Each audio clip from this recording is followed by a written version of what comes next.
우리가 아이들을 가르친다고 할 때 아이는 듣는 대로 자라는 것이 아니라 보는 대로 자라난다라는 말이 있습니다.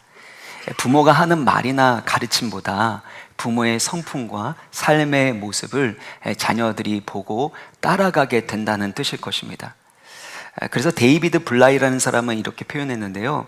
당신의 자녀들은 당신이 어떤 사람인가에 따라 자라납니다.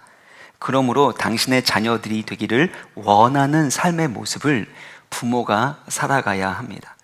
자녀를 키울 때 우리 자녀들이 이와 같은 모습이었으면 좋겠다, 이와 같은 성품을 가졌으면 좋겠다 라고 생각을 한다면 그와 같은 모습을 부모가 먼저 살아가야 한다라는 것입니다.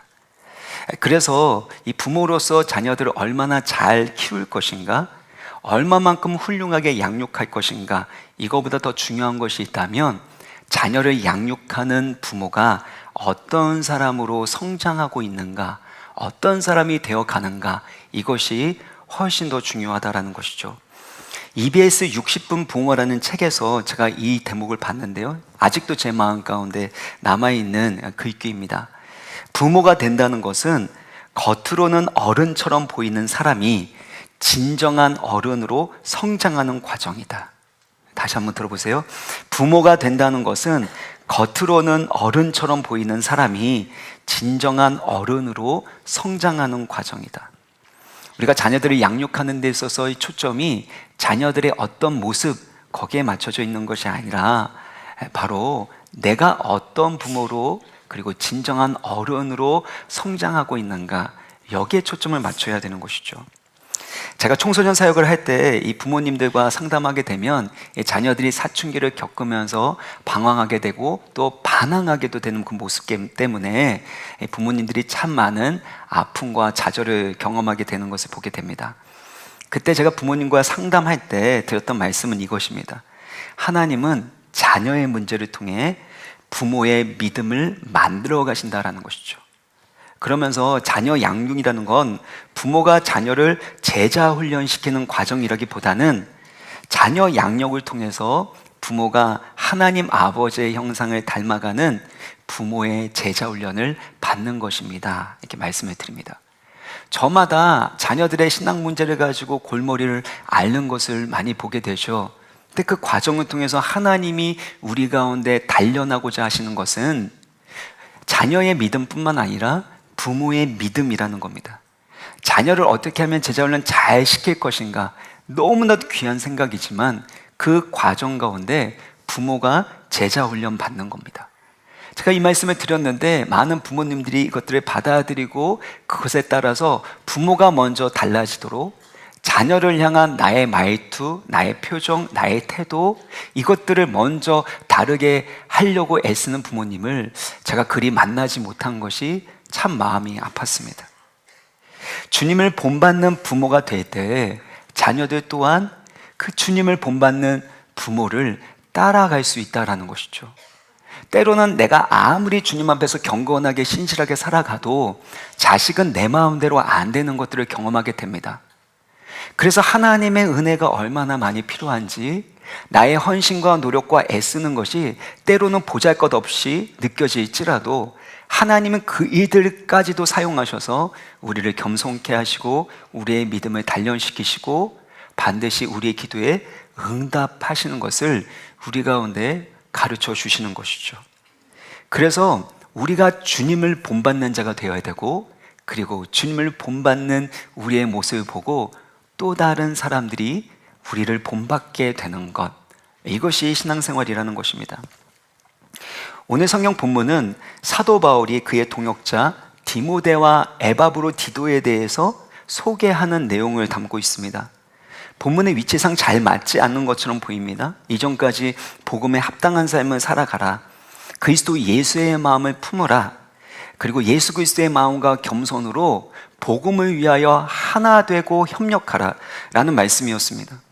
그러다가 갑자기 두 사람을 소개하고 있는데 편지의 흐름상 잘 맞지 않는 것처럼 보이는데 사실은 그렇지 않습니다.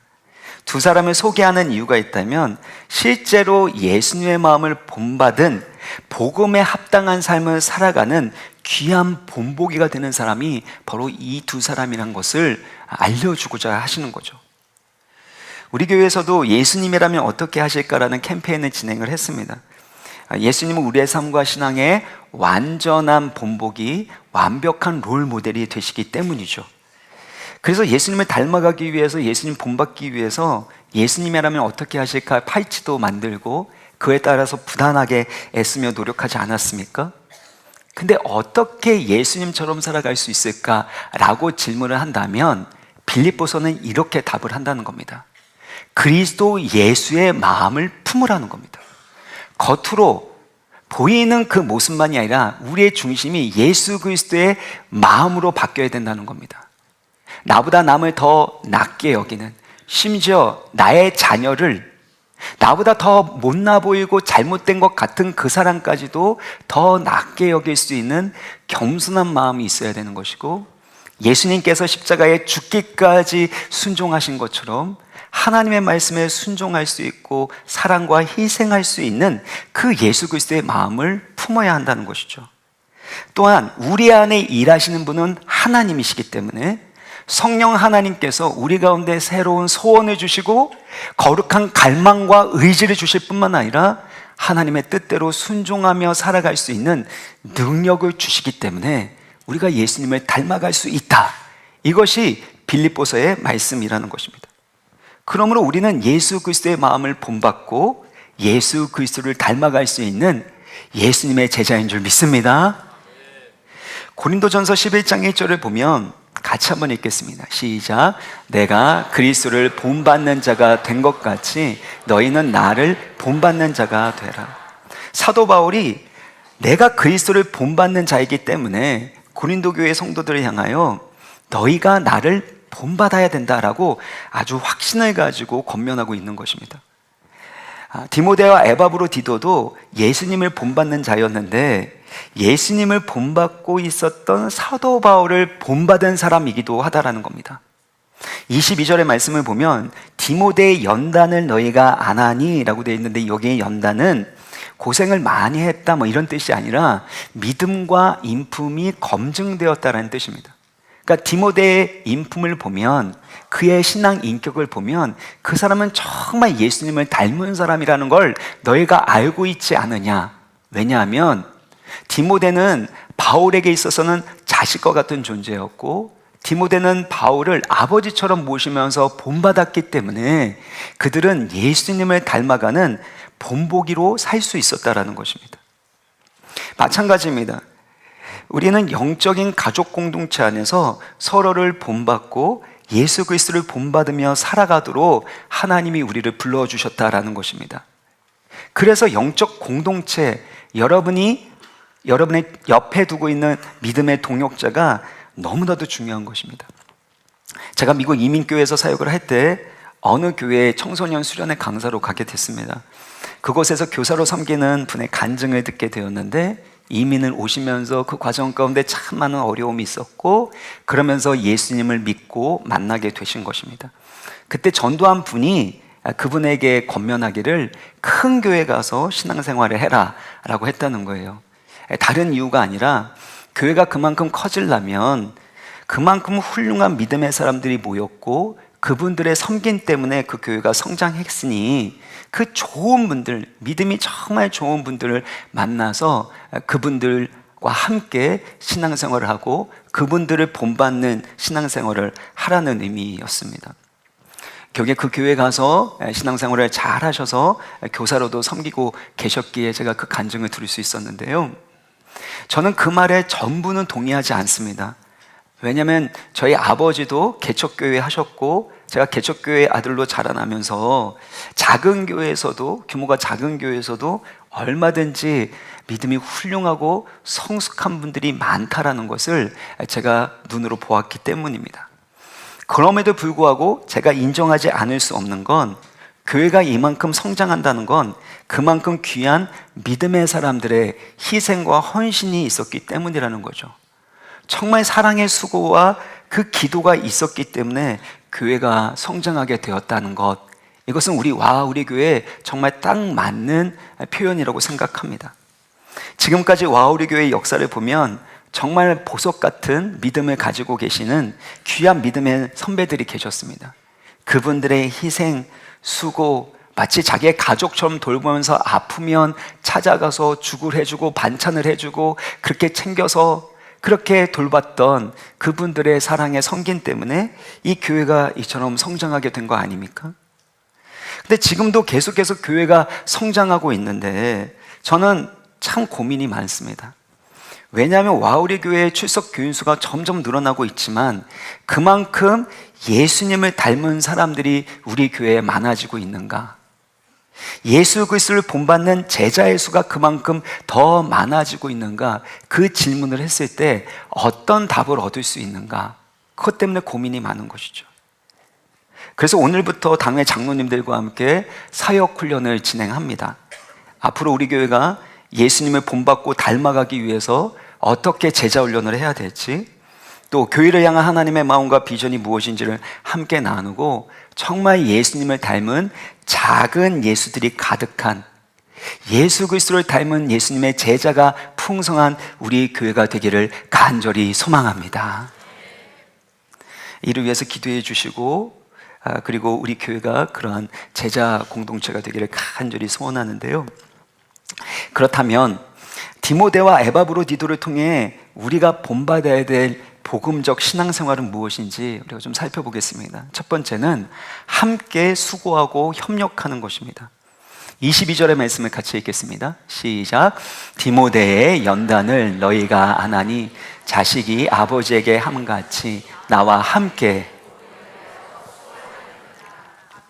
여기에서 디모데는 바울과 함께 복음을 위하여 수고했다라고 표현하고 있죠. 25절에 에바브로디도에 대해서도 어떻게 표현합니까? 25절 같이 읽습니다. 시작.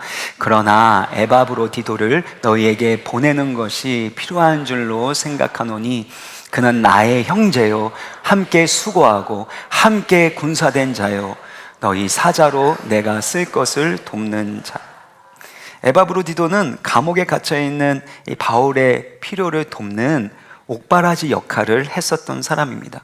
이를 위해서 빌립보 교회에서 파송받은 사자였던 것이죠.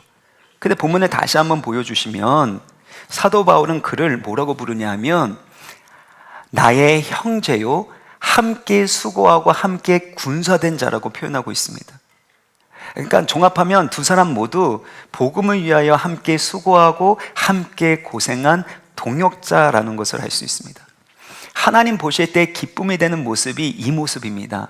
함께 사랑하고 연합하여 복음을 위하여 수고하는 모습. 시편 133편 1절을 보면 보라 형제가 연합하여 동거함이 어찌 그리 선하고 아름다운 거. 어떤 모습이 선하고 아름다워요? 형제 자매가 연합하여 함께 사는 그 모습이, 그 사랑의 모습이 하나 되는 모습이 선하고 아름답다라고 감탄하며 표현하고 있는 것입니다. 사랑하는 여러분, 신앙이 좋다, 신앙이 성숙하다라는 것은 얼마나 일을 잘하는가, 얼마나 많은 일을 했는가, 얼마나 많은 좋은 성과를 냈느냐 거기에 달려있는 것이 아니라 얼마나 함께 복음을 위하여 협력할 줄 아는가에 달려있다는 것입니다. 다툼과 갈등을 해소하고 서로 사랑하고 겸손히 양보하면서 한 마음과 한 뜻으로 함께 사역할 수 있는 것, 이것이 성숙한 사람의 모습이라는 것이죠.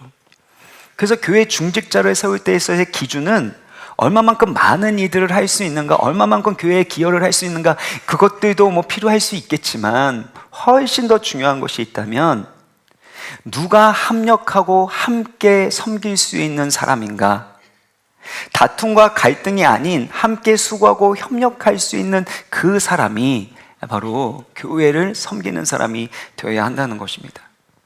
왜냐하면 빌립보 교회는 처음부터 복음을 위해서 참여했고 지금 사도 바울이 감옥에 있다는 것을 걱정하면서 에바브로디도를 보내는데 헌금과 함께 그 사람을 보내서 사도 바울을 돌보는 일을 하지 않습니까?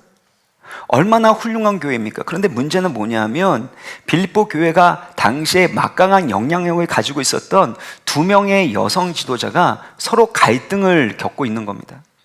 유오디아와 순두계 이 두 여성 지도자가 갈등하고 다투면서 교회가 분열되고 있었다는 것, 이게 문제죠. 아무리 많은 영향력을 미치고 많은 일을 하면 무엇합니까? 그 일 가운데 갈등과 다툼이 일어날 뿐만 아니라 분열되었는데 어찌 이것을 하나님의 일이라고 말할 수 있겠느냐라는 겁니다. 이건 하나님의 일이라고 말할 수 없죠. 이 마귀라는 헬라어 단어가 디아블로스라는 단어입니다. 디아블로스는 사이에 던지다, 갈라지게 하다라는 뜻을 가지고 있습니다. 하나님과 인간 사이를 갈라놓는, 정죄하고 고소하는 일을 하는 것이 마귀가 하는 일이죠. 또한 사랑하는 사람 사이에, 인간과 인간 사이에 미움과 멸시, 비난과 폭력으로 다툼과 분열을 일으키는 것이 마귀가 하는 일입니다. 그러나 예수 그리스도의 십자가가 하는 일이 무엇입니까? 십자가는 하나 되는 힘을 가지고 있는 거죠. 서로 원수된 것을 소멸하고 용납하고 하나 되게 하는 힘이 예수 그리스도의 십자가의 복음 가운데 있는 줄 믿으시길 바랍니다. 그래서 분열된다라는 것은 거기에는 분명히 마귀가 틈타는 것이고 그 일은 하나님의 일이 아니라 마귀의 일, 마귀의 짓일 가능성이 매우 높을 수밖에 없다라는 것입니다. 그러므로 성숙한 믿음을 가진 자로서 함께 동역할 수 있는 믿음과 사랑이 있는 우리 성숙한 그리스도인들이 되시기를 주님의 이름으로 축원합니다. 여러분, 신앙생활이라는 건 이처럼 교회 안에서 협력하는 것뿐만 아니라 우리의 가정에서도 우리의 삶에서도 함께하며 함께 사랑하는 법을 배워나가는 것입니다. 제가 청년사역을 할 때 정말 정신없이 바쁘게 사역을 했습니다. 저희 부모님도 목회자였고 어머니 아버지가 같이 신방을 다니셨고 성교원도 하시고 아주 바쁘셨기 때문에, 그래서 저도 목회자로서 내가 목회 일을 하면 가정은 하나님이 책임져 주신다라는 그런 생각을 가지고 있었던 사람입니다. 그러다 보니까 나름대로 가정에게 잘한다고, 아내에게 잘한다고 생각하고, 심지어 청년들한테 내가 이렇게 우리 가정들을 잘 챙기고 있다, 이런 식으로 제가 말과 모습을 보여줬던 것 같은데 실제로는 아내는 아니었던 겁니다. 혼자 착각하면서. 그래서 나중에 이제 제가 유학 가는 그 과정 가운데 이 전임 사역과 영어 공부를 같이 할 수 없기 때문에, 그래서 결국에는 사역을 그만두고 파트타임으로 하면서 그때 이제 토플 공부를 할 때였습니다. 열심히 달리면서 공부를 하고 있었는데, 저의 멘토이신 선교사님이 저희 부부를 만나고 나서 저한테 말씀하시는 것이, 목사님, 빨리 가려면 혼자 가시고 멀리 가려면 사모님과 아이와 같이 가셔야 됩니다. 그렇게 말씀을 하시더라고요. 제가 곰곰이 생각했는데 그동안에는 너무나도 빨리 가려고 그렇게 혼자 달린 것 같은 그런 마음에 참 많이 회개했었기 때문에, 이제는 아내와 함께 가야 되겠다, 가족과 함께 가야 되겠다라고 하면서 이 유학 공부하고 있는 것들, 또 파트타임 공부하고 있는 부분들을 제가 조정하기 시작을 했습니다. 그러면서 안 하던 것들을 하기 시작하는 거죠. 이전에 안 했었던 집안 청소도 하고, 나중에는 이 아내한테 사죄하는 마음으로 아내가 둘째 임신하고 그랬을 때는, 그 다음에 태어날 때는 제가 이 반찬도 만드는 법도 이 네이버 보면서 반찬도 만들고 오징어국도 끓여보고, 그래서 그 오징어국이 잘못된 오징어국이라서 혼나기도 하고 그런 과정들을 보냈는데, 그때 제 멘토였던 선교사님이 이렇게 표현하셨습니다. 목사님, 가정사역과 목회사역이 다른 것이 아닙니다. 가정사역이 본질적으로 목회사역과 깊이 연결되어 있습니다. 근데 실제로 제가 이 가정사역에서 아내와 함께 지내고 자녀들을 양육하는 과정 가운데 하나님 아버지의 마음과 그 사랑, 그리고 사랑과 양육의 방식을 배우기 시작했습니다. 그때 제가 파트타임으로 있고 또 공부하고는 그 과정이 양육을 하게 됐으니까, 두 아이를 양육하는 과정 가운데서 제가 이 육아 관련된 책을 참 많이 읽었습니다. 그리고 그것을 아이에게 적용하려고 애썼고, 그리고 저희 아내에게도 그와 같이 적용하려고 참 많이 애썼는데, 그 과정 가운데서 함께하는 법, 서로 사랑하고 인내하고 용납하는 법, 겸손하게 양보하고 기다리는 법, 주님의 마음을 품고 기도하는 법, 하나님 아버지가 나에게 해주셨던 사랑의 방식, 하나님 아버지가 나를 양육하셨던 방식이 무엇인지를 고민하고 그리고 깨닫고 연습하는 시간이 되었습니다. 그래서 제가 목회하는 부분의 70% 이상은 저의 가정에서 배웠다고 해도 과언이 아닙니다. 목회의 원리와 목회의 기술이 사실은 가정에서 우리가 돌보는 그거와 다르지 않다라는 것이죠. 이처럼 복음적 삶은 교회 안에서 뿐만 아니라 우리의 삶의 현장에서 우리의 가정 가운데서도 이루어져야 되는 겁니다. 함께 사랑하면서 서로를 용납하고 하나 되는 것, 이것이 하나님의 뜻이죠. 때로는 잘 맞지 않을지라도 우리 부부 사이의 성격이 다르다, 잘 맞지 않는다라는 것 또한 맞지 않는 그 관계를 통해서 하나됨을 배우고 사랑을 배워나가는 거 아닙니까? 저도 저와 맞지 않는 사람과 같이 지낼 때마다 누구를 생각하냐면 예수님을 생각합니다. 왜냐하면 예수님이 제 안에 계시잖아요. 저와 함께 하시는데 예수님을 얼마만큼 불편하실까? 저만 그렇습니까? 제가 예수님을 닮아가려고 참 많이 애쓰지만 여전히 예수님 보시기에는 미흡하고 부족하고 답답한 그런 모습이 있으니까 얼마나 맞지 않을까, 얼마나 불편한 면이 있을까, 그 생각을 하다 보면 나하고 맞지 않는 그 사람을 나도 사랑하고 용납해야 되는구나, 그게 사랑이고 그게 신앙이구나 라는 것을 배워나가게 되는 것입니다. 제가 존경하는 달라스 윌라든이 이런 말을 했습니다. 자신과 맞지 않는 사람과 함께하는 시간을 보내야 할 때, 그때는 하나님이 정하신 제자 훈련의 시간입니다. 함께하는 것이 때로는 부딪히고 어렵지만 그때 함께하는 그 시간이, 그것이 바로 나의 인격을 성숙하게 만드는 하나님의 제자 훈련의 시간이라는 것입니다. 사랑하는 성도 여러분, 여러분은 복음을 위해 함께 수고하고 협력하는 사람이십니까? 예수님의 마음을 본받아 함께 수고하고 협력하는 성숙한 믿음 가지시기를 주님의 이름으로 축원합니다. 두 번째는 자기 일이 아닌 예수 그리스도의 일을 추구해야 합니다. 21절, 22절 말씀 같이 읽겠습니다. 시작.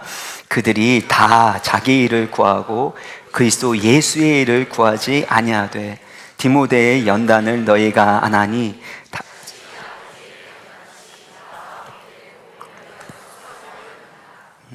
여기에서 구한다라는 것은 관심을 갖다 추구하다라는 뜻을 가지고 있습니다. 바울 주변에 있는 사람에 대해서 사도 바울이 뭐라고 얘기냐면 저마다 무엇에 대해서 관심이 있어요? 무엇을 구한다는 거예요? 자기 일을 구하고 있다라는 것입니다. 나름대로 열심히 살아가고 있는데 자기 일을 할 뿐 그리스도 예수의 일은 하지 않고 있다라는 것입니다. 이 말씀이 여러분 가운데는 어떻게 다가옵니까? 어떤 울림이 되십니까? 우리도 나름대로 열심히 하는데 자기 유익을 위해서 한다면, 자기 방식으로 하게 된다면 그 일은 나의 일이 되는 거지 그리스도 예수의 일이 아닐 수 있다는 것입니다. 그러면 예수 그리스도의 일은 무엇입니까?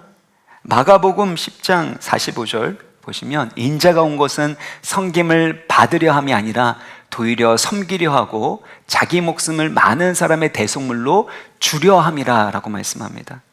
예수님이 이 땅에 오신 목적이 섬김이죠. 예수 그리스도의 일은 섬김이라는 것입니다. 그리고 우리를 섬기신 목적은 우리를 살리기 위한 것입니다. 우리를 살리기 위해서 자신의 생명을 아낌없이 주셨고 십자가 구원 사역을 완성하시고 3일 만에 부활하심으로 말미암아 그를 믿는 모든 자들을 하나님의 자녀로 삼아 주시는 거죠. 이 구원이 예수 그리스도의 일입니다. 또한 우리의 믿음이 성장하는 만큼 우리도 다른 사람을 섬기게 되는 것, 이것 또한 그리스도의 일이 되는 것입니다. 이러한 예수 그리스도의 일의 핵심이 빌립보서 2장 8절에 나와 있는데요, 우리 같이 읽겠습니다. 시작. 사람의 모양으로 나타나사 자기를 낮추시고 죽기까지 복종하셨으니 곧 십자가에 죽으십니다. 예수 그리스도께서 십자가에 죽기까지 순종하셨다는 겁니다. 그러니까 그리스도의 일은 자신이 하고 싶은 일, 그것을 열심히 한 것이 아니라 하나님 아버지의 말씀을 십자가에 죽기까지 순종하신 일이라는 겁니다. 요한복음 4장 34절에도 예수께서 이르시되 나의 양식은 나를 보내신 이의 뜻을 행하며 그의 일을 온전히 이루는 이것이니라. 예수님은 자신의 일을 한 것이 아니라 하나님 아버지의 뜻을 행했고 그의 일을 온전히 이루었다라는 것입니다. 그래서 우리가 그리스도의 일을 한다는 것도 그 핵심에는 하나님의 말씀에 대한 순종에 있다는 겁니다. 사랑하는 성도 여러분, 여러분은 누구의 일을 하고 있습니까? 아무리 교회에서 일터에서 열심히 해도 그 일이 그리스도의 일이 아니라 자기 일이 될 수 있습니다. 목회도 마찬가지입니다. 목회를 열심히 합니다. 그렇지만 그것이 주님께 순종하는 목회가 아니라면, 만약에 나의 유익과 나의 명예를 위해서 만약에 목회를 열심히 하게 된다면 그 일은 그리스도의 일이 아닌 것이죠. 마찬가지로 교회 안에서 우리가 이런저런 일들을 하게 되어질 때 내가 하고 있는 일이 정말 주님을 기쁘시게 하는 일인지, 주님의 말씀과 그 뜻에 순종하는 일인지를 우리가 물어봐야 되고 점검해야 됩니다. 그리고 내가 하는 그 일을 통해서 생명이 살아나고 있는지, 우리가 자녀를 양육하는 그 일을 통해서 자녀들의 영혼이 살아나고 있는지, 살리는 일인지, 이것들을 점검하지 않는다면 그 일은 그리스도의 일이 아닐 수 있기 때문입니다. 그러나 에바브로디도는 다릅니다. 30절을 보시면, 우리 30절 같이 읽겠습니다. 시작. 그가 그리스도의 일을 위하여 죽기에 이르러도 자기 목숨을 돌보지 아니한 것은 나를 섬기는 너희의 일에 부족함을 채우려 함이니라. 여기에서 죽기에 이르러도 라는 이 헬라 단어가 이 8절에서 예수 그리스도께서 죽기까지 순종하셨다라는 이 죽기까지와 같은 단어입니다. 그러니까 에바브로디도는 죽기까지 순종했고 그리스도의 일을 행했다라고 번역할 수 있는 것이죠. 에바브로디도는 자기의 유익과 뜻을 위해서 살았던 사람이 아닙니다. 죽기까지 이르렀음에도 불구하고 그때에도 순종했고 그리스도의 일을 성취해 나갔던 사람이라는 것입니다. 마찬가지입니다. 우리가 그리스도의 일을 한다는 건 그리스도께서 기뻐하시는 그 뜻, 섬김의 일, 그 사랑의 일을 감당하는 것, 이것이 그리스도의 일이라는 겁니다. 간절히 바라옵기는 여러분이 하시는 그 모든 일들이 자기의 일이 아닌 바로 섬김의 일, 생명을 살리는 일, 무엇보다도 하나님의 기뻐하신 뜻을 순종하는 그리스도의 일이 되기를 주님의 이름으로 축원합니다. 그런데 이 과정 가운데 안타까운 일이 일어났다는 겁니다. 27절을 보면 그가 병들어 죽게 되었다는 겁니다. 에바브로디도가 예수 그리스도의 일을 행하는 동안에 죽을 병에 걸린 거예요. 아니, 주님을 위한 일을 하면 병에 안 걸려야죠. 그런데 누구에게나 사실은 일어날 수 있는 일이라는 거죠. 빌립보에서 로마까지 가는 거리가 2000km가 넘었고 또 그렇게 가는데 소요되는 시간이 최소 6주 이상 걸렸을 거라는 겁니다. 그 과정 가운데 몸이 약해졌을 수도 있고 낯선 환경 가운데 그렇게 질병에 걸렸을 수도 있습니다. 너무나도 안타까운 그 상황 가운데서 사도 바울이 간절하게 그의 치유를 위해서 기도했습니다. 그 결과 27절을 보면 그가 병들어 죽게 되었으나 하나님이 그를 긍휼히 여기셨고, 하나님이 에바브로디도를 긍휼히 여기셨고, 또 사도 바울을 긍휼히 여기셔서 그의 근심 위의 근심을 면하게 해주시는 하나님의 놀라운 기적적인 치유로 에바브로디도가 건강하게 살아나게 된 것입니다. 이 장면에서 우리가 얻을 수 있는 중요한 교훈이 있는데요, 믿음의 기도, 사랑으로 드리는 중보기도는 결단코 헛되지 않고 역사하는 힘이 많다라는 것입니다. 그래서 우리가 기도하는 것을 멈춰서는 안 됩니다. 우리가 기도할 때 하나님이 일하시는 것이죠. 그런데 에바브로디도를 위해서 기도할 때 왜 그가 특별히 치유를 받았는가? 죽을 병이었는데, 그것은 26절 보시면 그가 너희 무리를 간절히 사모하고 자기가 병든 것을 너희가 들은 줄을 알고 심히 근심한지라. 그는 자신이 죽게 된 상황에서도 자신이 병든 사실이 빌립보 교회에 알려진 것으로 인해서 근심 걱정했다는 겁니다. 자기 건강이나 걱정에 대해 그 사람이 교회를 걱정하고 있다는 건 무슨 뜻입니까? 그만큼 교회를 사랑했던 사람 아닙니까? 주님의 몸된 교회를 그만큼 사랑했던 사람이 에바브로디도였다는 겁니다. 자기 생명보다도 더 사랑하는 교회였다는 거죠. 또한 30절을 보면, 우리 30절 같이 다시 한번 읽겠습니다. 시작. 그가 그리스도의 일을 위하여 죽기에 이르러도 자기 목숨을 돌보지 아니한 것은 나를 섬기는 너희의 일에 부족함을 채우려 함이니라. 그가 죽기에 이르러도 자기 목숨을 돌보지 않았다라는 것입니다. 그리스도의 일을 위하여, 복음을 위한 자신에게 주어진 그 사명을 감당하기 위하여 끝까지 살아갔을 때, 그때 하나님의 기적적인 치유의 역사로 그가 다시 살아나게 되었고, 그를 위해서 기도해 줬던 빌립보 교회로 다시금 보냄을 받게 되었다라는 것입니다. 제가 어느 목사님의 간증을 들었는데요, 그분이 신학생 시절에 어느 날 갑자기 눈꺼풀이 무거워지고 얼굴 근육이 마비되기 시작했다고 합니다. 너무 피곤해서 그런가 보다 라고 생각을 했는데 2주가 지나도 증상이 호전되지 않았다고 합니다. 그래서 병원에 찾아가서 검사를 받았는데 검사 결과가 중증 근육 무력증이라는 겁니다. 의사가 말하기를 중증 근육 무력증에 걸렸기 때문에 6개월 이내에 전신마비가 올 것이고, 그 이후에는 평생 식물 인간으로 살다가 죽게 될 것이다. 이 진단을 받게 됩니다. 29살 청년 신학생에게 식물 인간이 될 것이라는 이 소식은 얼마나 충격적이고 절망적인 소식이었겠습니까?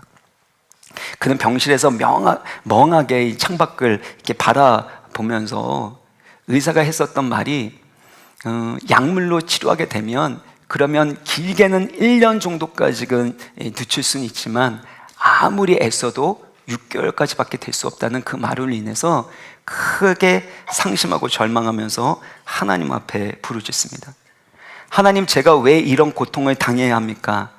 복음을 전하라고 부르셨는데 왜 제 인생을 이렇게 끝내시는 것입니까?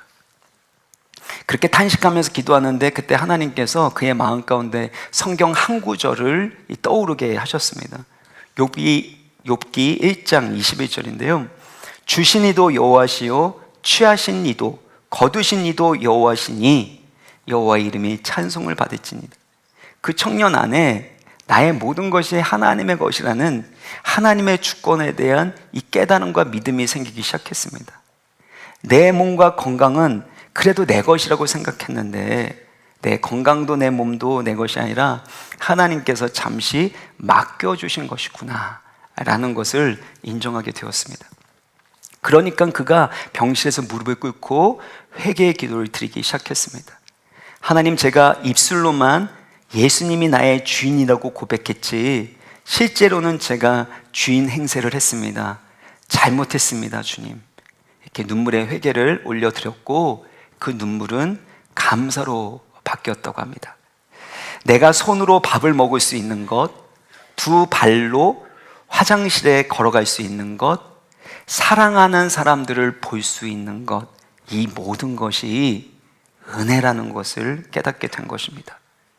그러면서 자기 인생을 생각했는데, 내가 만약에 하나님의 심판대 앞에 이제 서게 된다면 하나님께서 너는 6개월 동안에 뭐 하다 왔니? 라고 이렇게 질문하실 텐데, 그러면 내가 무슨 말을 해야 되는가? 그냥 병치료 받다가 왔습니다, 그냥 놀다 왔습니다, 이렇게 말할 수는 없었다라는 겁니다. 그래서 6개월밖에 되지 않은 그 시간 가운데서 복음 전파를 위해서 자기의 삶을 헌신하기로 결단을 합니다. 그래서 링거를 끌고 다니면서 그렇게 복음을 증거를 하는데, 복음을 전할 때마다 사람들이 그렇게 복음을 잘 듣더래요. 왜냐하면 보통 이 병원에 있게 되면 뭐 때문에, 무슨 병 때문에 이곳에 있습니까? 이렇게 질문하지 않습니까? 그러니까 이분이 자기를 소개하게 될 때, 저는 중증 근육 무력증을 가지고 있는 사람인데 6개월 후에 식물인간이 됩니다, 이러면서 이제 복음을 증거하게 되니까 다들 안 들을 수가 없는 거죠. 그 복음을 듣고 나서 나중에 이 사람들이 내가 병원에서 나가게 되면 그러면 교회 꼭 가도록 하겠습니다, 그렇게 약속한 사람들이 참으로 많았다라는 것이죠. 그렇게 입원한 상태에서 복음을 증거하는 시간이 그분에게는 가장 행복하고 신나는 시간이었다는 거예요. 또 마음 가운데도 어떻게 그렇게 마음이 평안한지 어떻게 표현할 길이 없었다는 겁니다. 그런데 이때 놀라운 일이 일어났습니다. 3개월이 지나는데 그의 얼굴의 근육에 이 마비된 것이 점점 풀리기 시작했다는 거예요. 담당 의사가 다시 검사를 하고 또 검사를 하고 난 다음에 그렇게 그분에게 말했다고 합니다. 의학적으로는 설명할 길이 없습니다. 유일한 설명이 있다면 당신이 말하고 전도했던 하나님이 정말 살아계신 것 같습니다. 이것은 기적입니다. 믿지 않는 의사가 당신이 말하고 전도한 하나님이 살아계신다, 살아계신 것 같다라고 인정할 정도로 하나님께서 기적적인 능력으로 그를 치유해 주시고 강건케 해 주신 것이죠. 지금까지 하나님은 그 목사님을 이민교회와 한국교회를 위해서 정말 귀한 종으로 사용하고 계십니다. 치명적인 질병에 걸려서 죽음의 갈림길에 있을 때 생사화복을 주관하시는 하나님의 주권을 신뢰했기 때문입니다. 또한 자기 목숨을 돌보지 않고 복음을 위해서 헌신했을 때 그에게 놀라운 치유와 생명의 능력을 주신 것을 우리는 듣게 된 것이죠. 사도 바울도 이러한 하나님의 주권을 신뢰하는 신앙을 가지고 있었고 복음을 위해서 헌신된 사람이었습니다. 19절과 24절을 보면 내가 디모데를 속히 너희에게 보내기를 어디에서 바란다고요? 주 안에서 소망하고 있다는 겁니다. 그리고 이 복음을 위하여 빌립보 교회에게 가게 될 것에 대해서도 주 안에서 확신하고 있습니다. 사도 바울은 자신에게 일어나는 모든 일들, 자신이 하고 있는 모든 일들이 주 안에 있음을 고백하고 있는 거죠. 내 힘과 내 노력으로 뭔가를 이룰 수 있는 것이 아니라 내가 사는 것도 죽는 것도 또 나를 통해서 어떤 일이 성취되고 성취되지 않는 것도 다 주님 안에 있다라고 하나님의 절대 주권을 인정하고 있습니다. 그리고 복음을 위하여 자기의 생명을 돌아보지 않고 헌신하고 있는 것을 볼 수 있습니다. 이처럼 사도 바울, 에바브로디도 그 목사님의 간증처럼 하나님의 주권을 인정하고 그리스도의 일을 위해서 헌신한 사람에게는 하나님이 특별한 긍휼과 은혜를 베풀어 주신 줄 믿습니다. 반드시 하나님이 우리를 살려주시죠. 주를 위하여 복음을 위하여 죽고자 하는 자는 하나님이 살게 하시는 것입니다. 이것이 복음의 역설인 것입니다. 이 땅 가운데서 나의 만족과 나의 기쁨으로 살아가는 자가 아니라 그리스도의 기쁨을 위하여 그리스도의 영광을 위하여 살아가는 자기 죽음을 선언한 사람은 더 이상 육신의 죽음이나 이 세상의 것에 얽매이지 않게 되죠. 왜냐하면 우리를 위하여 죽으시고 부활하신 예수 그리스도의 영원한 생명이 바로 우리 가운데 함께하고 있기 때문인 줄 믿습니다.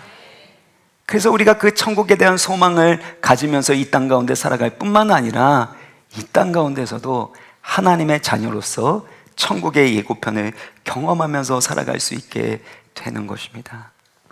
말씀 마무리 짓겠습니다. 어떤 상황에서도 그리스도의 복음을 위하여 함께 협력하고 수고하는 성숙한 믿음을 가지시기 주 이름으로 축원합니다. 나의 일이 아닌 그리스도의 일을 위하여 때로는 힘들고 어려운 일들이 있다 할지라도 나의 목숨을, 자기 목숨을 돌보지 않는 에바브로디도처럼 그 목사님의 간증처럼 사도 바울처럼 예수님처럼 살아가게 될 때 여러분 가운데 하나님이 풀어주시는 특별한 긍휼과 은혜가 함께하고 놀라운 생명의 역사로 승리하시기를 주 예수 그리스도의 이름으로 축원합니다. 같이 주님의 마음을 본받는 자 함께 찬송하시겠습니다.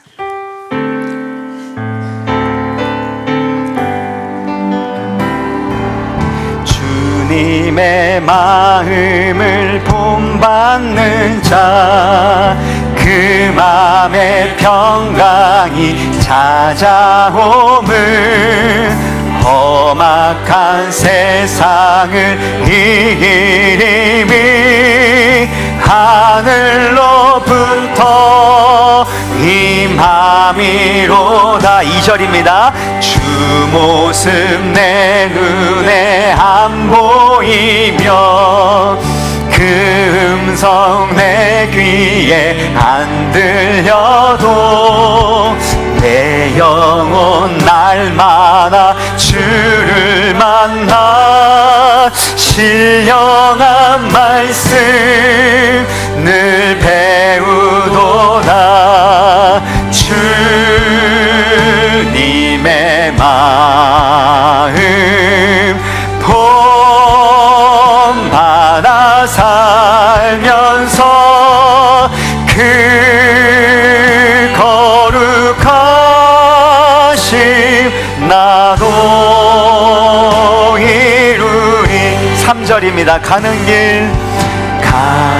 길 거치고 험하여도 내 맘에 불평이 없어짐을 십자가 고난을 이겨내신 주님의 마음 본받음이. 다시 한번 3절입니다.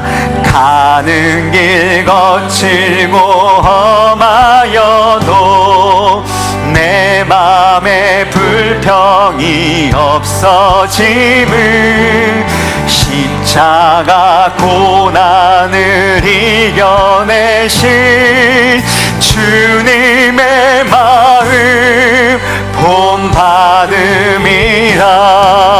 주님의 마음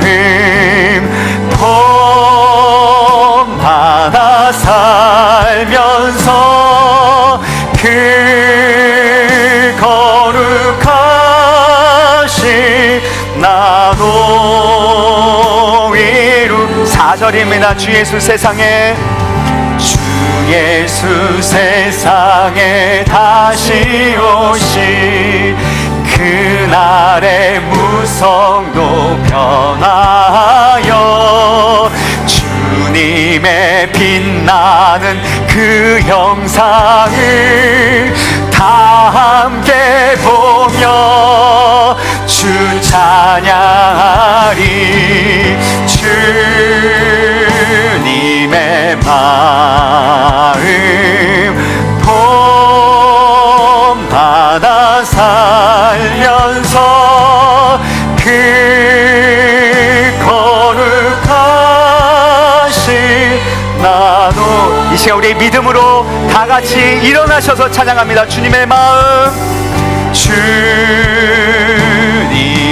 마음 본받아 살면서 그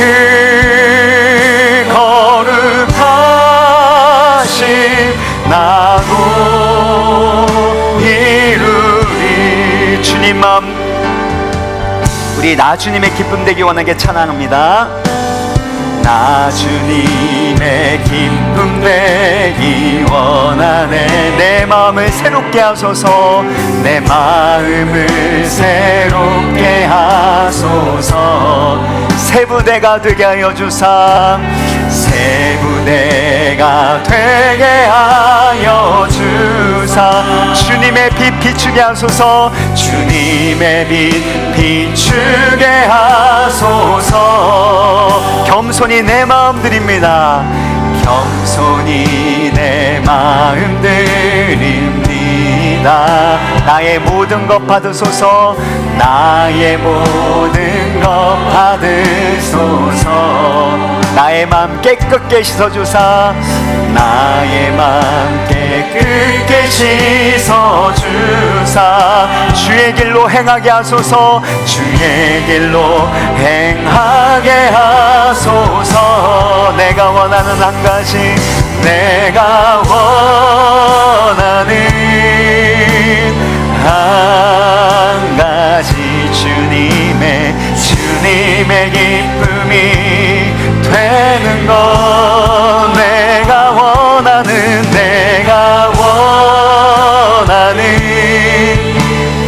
한 가지, 주님의 기쁨이 되는 것.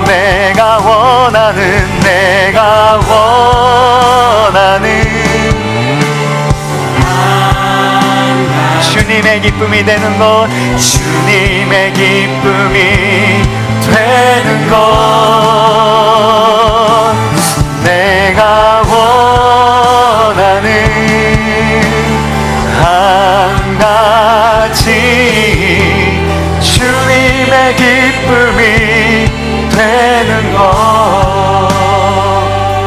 우리 모두가 예수 그리스도를 잘 믿을 뿐만 아니라 예수님을 잘 믿기 때문에 주님의 마음을 본받고 예수님을 닮아가는 예수님의 제자 되기를 간절히 바랍니다. 특별히 예수님의 마음을 품고 서로 함께하고 함께 수고할 수 있는 이 사랑의 관계를 맺어나가게 하여 주옵소서. 사랑의 공동체, 사랑의 가정이 될 수 있도록 우리의 가정과 우리의 모든 것들 주 앞에 올려드리면서 기도하기를 원합니다.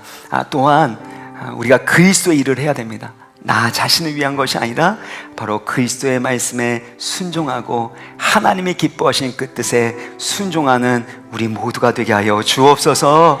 때로는 우리 가운데 원치 않는 이들이 있다 할지라도 우리 목사님의 간증처럼 주신 이도 여호와시고 거두신 이도 여호와이시라는 것, 하나님의 절대 주권 인정하게 하여 주시고, 에바브로디도처럼 이 목사님처럼 자기의 목숨을 돌아보지 아니하고 주의 복음을 위하여 살아감으로 말미암아 주 예수께서 주시는 놀라운 기도 응답, 놀라운 치유와 생명의 능력을 체험하는 우리 모든 성도님들 되게 하여 주옵소서. 이 시간 우리 주여 한번 간절히 부르고 기도하도록 하겠습니다. 주여. 하나님 아버지 감사합니다. 우리 가운데 베풀으시는 은혜와 사랑 감사합니다. 주님 가운데 때로 고난이 있고 아픔이 있다 할지라도 일행하신 하나님의 선하신 목적과 계획이 반드시 이루어질 것을 믿습니다. 주님의 모든 것이 하나님의 것임을 인정하게 되게 하여 주옵소서. 예수 그리스도의 십자가의 사랑을 깊이 있게 깨닫고 그 복음을 하여 살아가는 우리 성도님들 되게 하여 주시옵소서. 특별히 예수님을 본받는 자 되기를 원합니다. 예수님을 본받는, 예수님을 닮아가는 그 제자로 가득한 우리들이 되게 하여 주옵소서. 우리의 자녀들 가운데, 우리의 사랑하는 가족들 가운데 돈을 끼칠 수 있는 믿음의 본보기가 될 수 있는 우리 성도님들 되게 하여 주시기를 원합니다. 아버지 하나님, 간절히 기도하고 있는 그 기도 제목에 주님께서 선하게 응답하여 주시고 하나님이 기뻐하신 그 뜻에 순종하게 될 때 하나님 아버지 그들의 간절한 마음의 소원도 아름답게 이루어지는 것을 경험할 수 있도록 성령으로 도우시고 인도하여 주옵소서. 의학적으로는 설명할 길이 없다고, 정말 당신이 말하고 전도하는 하나님이 살아계신 것 같다고 그렇게 고백하게 되어지는 아버지 하나님, 감동의 사칭이 될 수 있도록 주여 도우시고 은혜 베풀어 주시옵소서. 자비로우신 하나님 아버지, 우리 가운데 베풀으신 은혜와 십자가의 능력을 더 깊이 깨닫고 하나님의 나라와 복음 위하여 살아갈 수 있도록 우리를 주의 성령으로 충만하게 하여 주옵소서. 예수님의 마음을 본받게 하시고 예수님을 닮아가게 하여 주시고, 그런 우리의 모습을 보고 또 다른 사람들이 감동 감화되어서 예수님을 믿고 예수님을 닮아가게 되는 영적인 재생산과 변화의 역사가 일어나게 하여 주옵소서.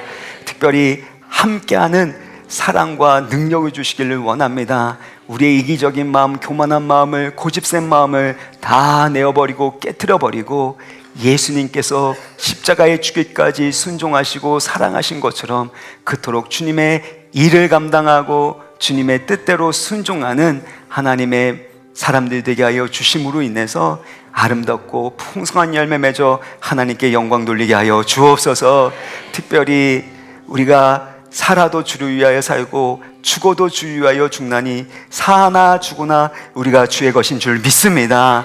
하나님의 절대 주권, 생사화복을 주관하시는 하나님의 주권을 온전히 인정하게 하여 주옵시고, 하나님의 복음 위하여 살아가게 되어질 때 우리 환우들 가운데도, 주여 우리 주변에 있는 힘들고 어려운 일들을 겪는 분들 가운데도 하나님이 깊이 있게 강하게 개입하시고 역사하여 주옵소서.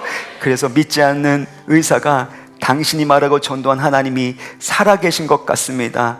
이것은 설명할 길이 없습니다. 기적이다라고 그렇게 표현할 정도로 우리를 통해 하나님의 살아계심과 선하심과 구원의 능력이 나타나게 하여 주옵소서. 그런 복음의 산증인 될 수 있도록 하나님의 은혜와 말씀과 성령으로 우리를 충만케 하여 주시기를 간절히 원하옵고, 또한 주님께서 베풀어 주신 은혜의 감사함으로 올려드리는 11조를 비롯한 각양의 예물을 주님 기쁘게 받아주시고, 이 물질이 사용되는 곳마다 놀라운 치유와 변화와 예수님을 본받는 이들이 일어나게 하여 주옵소서. 예수 그리스도의 이름으로 기도합나이다. 아멘.